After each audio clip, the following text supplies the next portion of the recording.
Just a general question. How many of you would pack up and move to Zimbabwe if I told you that $5 would make you a trillionaire over there? 1, 2? Okay. Now what about, in the same thing, the only problem is that in Zimbabwe, a loaf of bread costs like $1 billion. That's, in a nutshell, what inflation is. It's where they're walking around with wheelbarrows of money just to pay for a loaf of bread. I mean, they have $1 bills and $5 bills, but unlike America, their $1 bills and $5 bills are worth less than a penny, that kind of thing. I mean, everybody remembers years ago when a bottle of Coke was 99 cents. Nowadays, the same bottle for the same product, it's like $1.70 now. Now, I mean, if that makes sense to you, let me know, but it's the same product and you're paying more money for it, which doesn't make sense. That's in essence what inflation is. It's the same product and you're paying more for it. That's actually their $100 trillion bill. So for $100, $100 you ought to be rolling deep.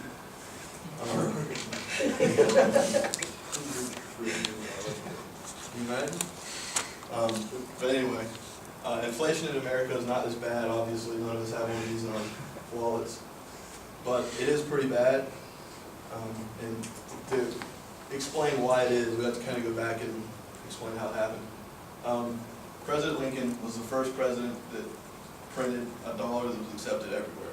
That's what it looked like. They were called greenbacks. Great idea, they're green.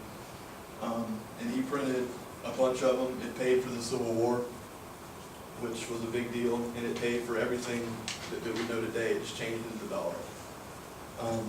Problem is, everybody's heard of the Roaring '20s.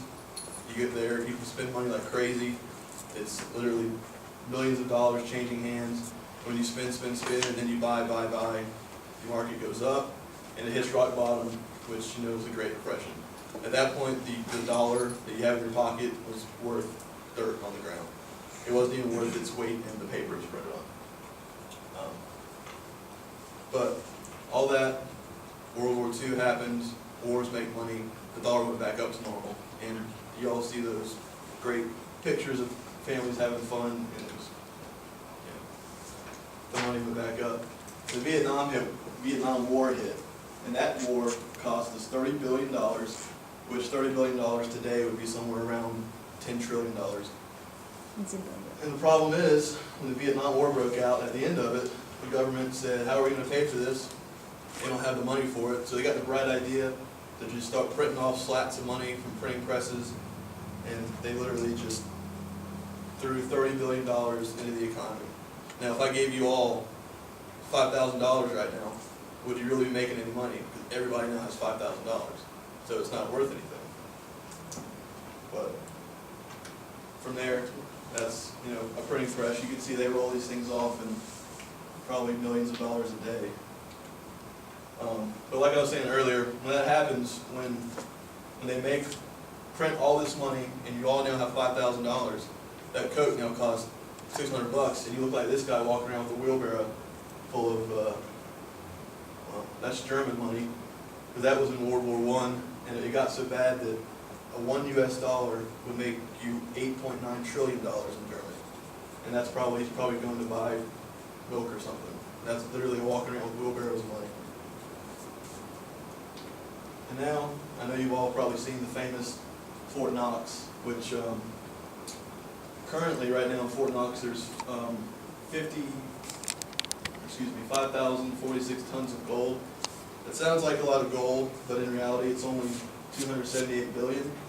And if you take into consideration that the money that you have, paper money, in the United States, there's $730 billion right now, just floating around. So as you see, that number is not 700 billion. So your money that's in your pocket technically is not backed by anything. It's not backed by gold. It's fictional. Excuse me. It's fictional in a sense, because those giant bricks of gold aren't backing what's in your pocket anymore. Now we get to this, which if you've gone overseas, you probably know you've had to deal with this. Just an example: 10 years ago, if you went to Europe, you would make 10 cents on every dollar you changed in. And now, if you go to Europe, you get $80 for every dollar. So you go to Europe and lose money. But that's, mean, it's gotten worse over 10 years, and it's probably going to continue to get worse. I know most of you have probably seen at least this picture right here. I remember a couple of years ago, milk was like $1.50, and now it's close to $4, and you're still getting the same gallon for more money. And the reason that is like what I was saying, that they just keep printing money and putting it into the economy, and they're giving fictional money, if that makes sense. And it's not worth anything. Now the problem comes down here. The minimum wage in Florida is $7.25. Now, if you make $7.25 over the course of 10 years, milk goes up $3. You're really only making like $4 because you have to pay more for the same thing you were making. Now that really comes into effect if, I don't know how many of you are close to retirement or not close to retirement. Next. But when you get to this, when you get to this, and say you're on a fixed income for your entire 30 years of working, but prices go up and money continues to just flood the economy and it's not worth anything. When you retire in 30 years, that fixed income is $50,000 in your retirement. It could have $400,000 in it, but in 30 years, that $400,000 might be the equivalent to $50,000.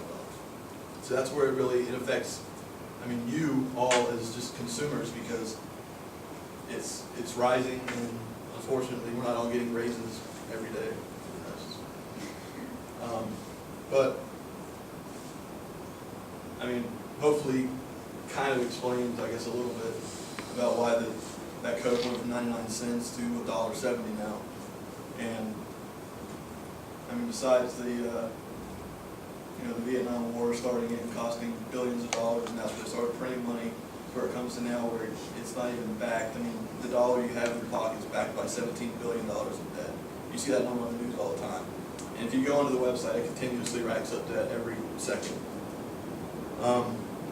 So, I mean, the only thing that could leave you thinking with is if Zimbabwe has a $100 trillion bill and their economy is going in the tank, I mean, how long is it going to be until America prints a $1 billion bill to try to back money that's not there? But fortunately,